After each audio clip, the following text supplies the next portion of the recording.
United States Postal Service briefly suspended incoming parcels from the China and the Hong Kong on Tuesday before returning to normal service on Wednesday after accusation of unreasonable suppression from Beijing in the latest episode of a growing trade war between the United States and China.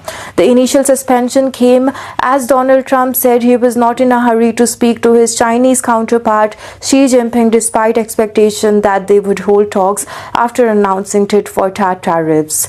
The Postal Service did not say why it suspended the incoming parcels, but among Trump's measures against China are a broad-based tariff on imports and the elimination of the de minimis duty-free exemption for the low-value packages. The suspension appeared likely to be related to the latter and was expected to have an impact on U.S. consumer order from retailers and including the Amazon that in 2023 a U.S. government report said 30% of the small packages coming into the United States were from the Chinese e-commerce companies Shein and Temu alone. The USPS declined to answer further questions. On Wednesday, China's foreign minister criticized the U.S. measures and expressed strong dissatisfaction and resolute opposition. As a matter of principle, I want to point out that we urge the United States to stop politicizing trade and economic issues and using them as tools and to stop the unreasonable suppression of Chinese companies.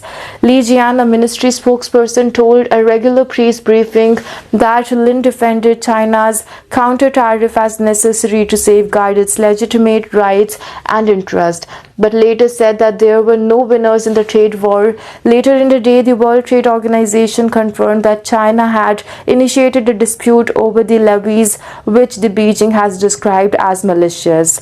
On Tuesday, moments after Trump's threatened tariff on Chinese goods came into effect, Beijing said it was imposing levies on the import of the United States energy, vehicles, and equipments.